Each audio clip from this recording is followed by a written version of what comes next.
ಹೋರಾಟಗಳನ್ನಾಗೂ ಮಹಾಜನ್ ವರದಿ ಜಾರಿಗೆ ಬರ್ಬೇಕಂತ ಹೇಳ್ತಾರೆ ಸರ್.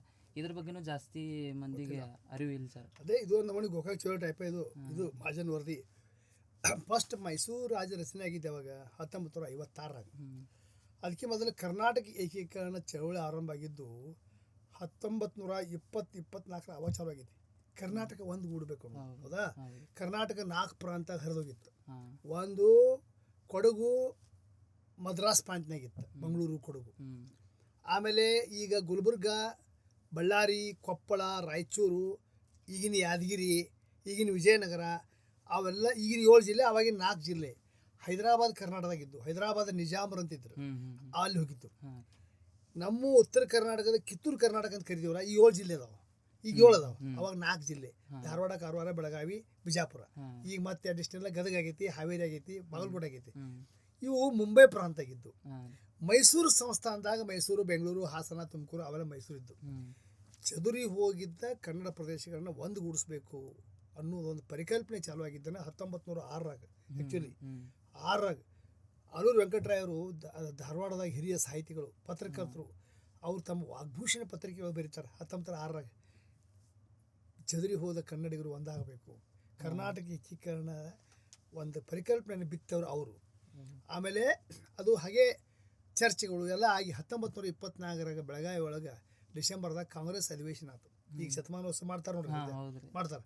ಮೊನ್ನೆ ಚಾಲು ಆಗಿದೆ ಕಮಿಟಿ. ಎಚ್ ಕೆ ಪಾಟೀಲ್ ಬೈದ್ರು, ಎಲ್ಲ ಬೈದ್ರು. Barack Obama ಕರೆಸ್ತಾರೆ. ಅವಾಗ ಬೆಳಗಾವಿ ಒಳಗೆ ಮಹಾತ್ಮ ಗಾಂಧೀಜಿಯವರು ಅಧ್ಯಕ್ಷತೆ ವಹಿಸಿದ ಮೊದಲ ಅಧಿವೇಶನ ಇದು, ಕಾಂಗ್ರೆಸ್ ಅಧಿವೇಶನ ಬೆಳಗಾವಿಯಾಗ. ಇಲ್ಲೇ ತಿಳ್ಕೊಂಡು ನಡೆದದ. ಅಲ್ಲೇ ಕರ್ನಾಟಕದ ಜನ ವಿಶೇಷವಾಗಿ ಒಂದು ಸ್ವಾಗತ ಗೀತೆ ಯಾವ ಭಾಷೆದಾಗ ಹಾಡ್ತಾರೆ? ಗಂಗೂಬಾಯಿ ಹಾನ್ಗಲ್, ಉದಯವಾಗಲಿ ನಮ್ಮ ಚೆಲುವು ಕನ್ನಡ ನಾಡು, ಹುಯಿಲುಗಳು ನಾರಾಯಣರ ಬರೆದದ್ದು ಹೌದಾ. ಅದು ಕರ್ನಾಟಕ ಏಕೀಕರಣ ಮತ್ತು ಸ್ವಾತಂತ್ರ್ಯ ಚಳವಳಿ ಕೂಡೇ ಮುಂದುವರೆದವು ಎರಡೂ ಒಂದಕ್ಕೊಂದು. ಕರ್ನಾಟಕ ಏಕೀಕರಣ ಪರಿಷತ್ ಸ್ಥಾಪನಾ ಆಯ್ತು. ಎಲ್ಲ ಕಡೆ ಕರ್ನಾಟಕ ಏಕೀಕರಣದ್ದು ಸಮಾವೇಶ ಎಲ್ಲ ನಡ್ಕೊಂಡು ಅದ್ರೊಳಗೆ ಸ್ವಾತಂತ್ರ್ಯ ಚಳವಳಿ ಇತ್ತು. ಅವಾಗ 1900 ಕಾಂಗ್ರೆಸ್ದವರು ಈ ಕರ್ನಾಟಕ ನಾಯಕರಿಗೆ ಒಂದು ಭರವಸೆ ಕೊಟ್ಟರು, ನಾವು ನಿಮಗೆ ಕರ್ನಾಟಕ ಏಕೀಕರಣ ಒಂದು ಮಾಡ್ತೀವಿ ಅಂತ. 1953ರೊಳಗೆ ಹುಬ್ಬಳ್ಳಿ ಒಳಗೆ ಒಂದು ದೊಡ್ಡ ಗಲಾಟೆ ಆಗ್ಬಿಡ್ತೈತಿ. ಕಾಂಗ್ರೆಸ್ ಅವರು 52ರ ಚುನಾವಣೆ ಆದವು. ಚುನಾವಣೆ ಆದಮೇಲೆ ಅವರು ಅದು ತಮ್ಮ ಮಾತಿಗೆ ಬದ್ಧ ಆಗೋದಿಲ್ಲ.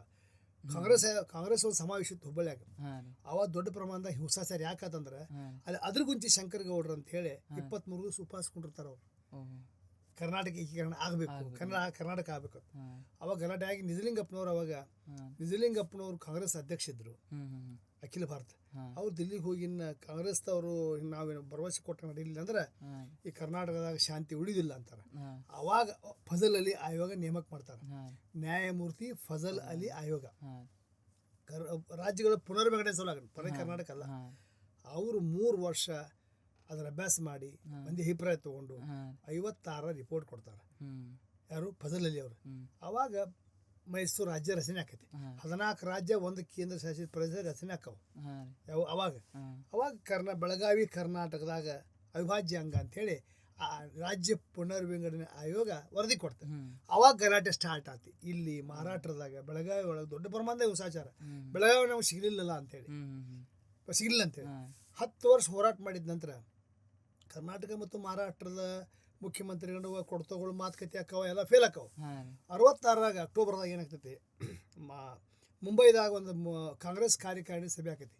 ಇಂದಿರಾ ಗಾಂಧಿ ಪ್ರಧಾನಮಂತ್ರಿ. ಅವಾಗ ಕಾಂಗ್ರೆಸ್ ಕಾರ್ಯಕಾರಿಣಿ ಸಭೆ ಆಕೈತಿ. ಇವೇನು ಮಾಡಿರ್ಬೇಕು ಮಹಾರಾಷ್ಟ್ರದವರು, ಇದಕ್ಕೆ ಚಲೋ ಕಾವ್ ಅಂತೇಳಿ ಅಲ್ಲಿ ಹಿರಿಯ ಸ್ವಾತಂತ್ರ್ಯ ಯೋಧ ಸೇನಾಪತಿ ಬಾಪಟಣ್ಣ ಅವ್ರನ್ನ ಉಪವಾಸ ಕೊಂಡಿರ್ತಾರೆ, ಆಮರಣ ಉಪವಾಸ. ಇಂದಿರಾ ಗಾಂಧಿಗೆ ಹೆದರ್ಸ್ತಾರ ಅವರು, ಒಂದು ವೇಳೆ ಅವ್ನು ಸತ್ತಂದ್ರೆ ನಿಮ್ಮ ಕಾಂಗ್ರೆಸ್ ವಿರುದ್ಧ ದೊಡ್ಡ ಪ್ರಮಾಣದಾಗತ್ತೆ, ಮತ್ತೊಂದು ಆಯೋಗ ಮಾಡ್ರಿ ಅಂತ ಇಂದಿರಾ ಗಾಂಧಿ ಮೇಲೆ ಒತ್ತಡ ತರ್ತಾರೆ. ನಾವು ಆ್ಯಕ್ಚುಲಿ ಅದು ಈ ಮತ್ತೊಂದು ಆಯೋಗ ಮಾಡಕ್ಕೆ ನಮ್ಮ ಕರ್ನಾಟಕದಾಗ ಭಾಳ ವಿರೋಧ ಆಕೈತಿ, ಕರ್ನಾಟಕ ತುಂಬ. ಅವಾಗ ಇಂದಿರಾ ಗಾಂಧಿ ಅವರು ಒತ್ತಡಕ್ಕೆ ಮಣಿತಾರ. ಮಾಡಿದ ಅಲ್ಲಿ ವಿ ಪಿ ನಾಯಕ್ ಅಂತ CM ಇರ್ತಾರೆ. ಕರ್ನಾಟಕದಾಗ ನಿಜಲಿಂಗಪ್ಪ CM ಇರ್ತಾರೆ. ಅವಾಗ ನಿಜಲಿಂಗಪ್ಪನವ್ರು ಅದನ್ನ ವಿರೋಧ ಮಾಡ್ತಾರೆ. ಆದರೆ ಇಂದಿರಾ ಗಾಂಧಿ ಇಲ್ಲ, ಇದು ಕೊನೆಯ ಆಯೋಗ, ಒಪ್ಕೋಬೇಕು. ಇಬ್ಬರು ಕೂಡಿ ಒಪ್ಪಂದಕ್ಕೆ ಬರ್ತಾರೆ. ಅವಾಗ ಕರ್ನಾಟಕದಾಗ ದೊಡ್ಡ ಪ್ರಮಾಣದ ಚಳವಳಿ ಆಕೈತಿ ಮತ್ತೊಂದು ಆಯೋಗ ಮಾಡಕ್ಕೆ. ಅವಾಗ ಒಪ್ಕೊಂಡ್ಬರ್ತಾರೆ. ಈ ಆಯೋಗದ ವರದಿ ಏನು ಕೊಡ್ತಾರೆ ಅದಕ್ಕೆ ಬದ್ದಿರಬೇಕು ಅಂತೇಳಿ ಇಂದಿರಾ ಗಾಂಧಿ ಹೇಳ್ತಾರೆ. ಅವ್ರು ವಿ ಪಿ ನಾಯಕ್ ಒಪ್ಕೊಂತಾರೆ.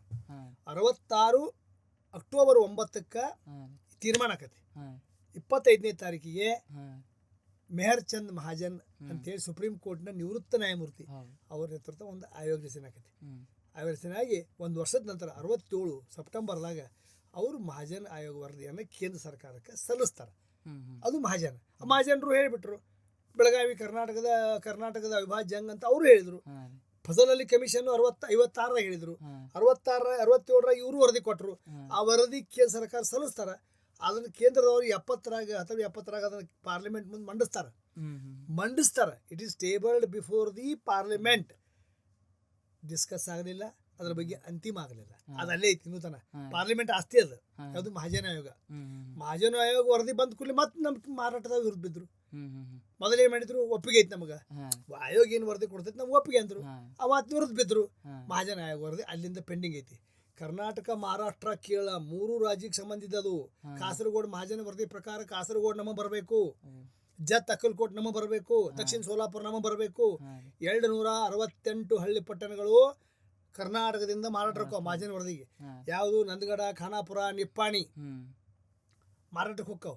ಅಲ್ಲಿಂದ ಜತ್ತು, ಅಕ್ಕಲ್ಕೋಟ, ದಕ್ಷಿಣ ಸೋಲಾಪುರ ನಮಗೆ ಬರ್ತಾವ. ಕೇರಳದ ಕಾಸರಗೋಡು ನಮಗೆ ಬರ್ತೈತಿ ಮಹಾಜನ ವರದಿ ಪ್ರಕಾರ. ಮಹಾಜನ ವರದಿ ಅಲ್ಲೇ ಬಿತ್ತಲ್ಲ. ಅದಕ್ಕೆ ಮಹಾಜನ ಆಯೋಗ ಜಾರಿಗೆ ಬರಲಿ ಅಂತೀವಿ ನಾವಂತೀವಿ. ಮಹಾಜನ ಆಯೋಗ ಜಾರಿ ಬರಬೇಕು, ಯಥಾಸ್ಥಿತಿ ಮುಂದುವರಿಬೇಕು ಅಂತೀವಿ ನಾವು. ಈ ಜಾರಿ ಬರ್ಬೇಕಾದ್ರೆ ಕೇರಳನೂ ಐತಿ, ಬರೀ ಕರ್ನಾಟಕ ಮಹಾರಾಷ್ಟ್ರ ಅಲ್ಲ. ನಮ್ಮ 264-68 ಹಳ್ಳಿ ಪಟ್ಟಣಗಳು ಮಾರಾಟಕ್ಕೆ ಹೋಗ್ತಾವ. ಅವ್ರು 248 ಹಳ್ಳಿ ಪಟ್ಟಣಗಳು ನಾವು ಬರ್ತಾವ. ಆ ಮಹಾಜನ ವರದಿ ಅಲ್ಲೇ ಕೂತ್ ಬಿಡ್ತೆ. ಇಂದಿರಾ ಗಾಂಧಿ ಅವರು ಮನಸ್ಸು ಮಾಡಿದ್ರೆ ಅವಾಗ ಅದನ್ನು ಜಾರಿ ಮಾಡಬಹುದಿತ್ತು. ಅದು ಅಲ್ಲಿಗೆ ಉಳಿತು.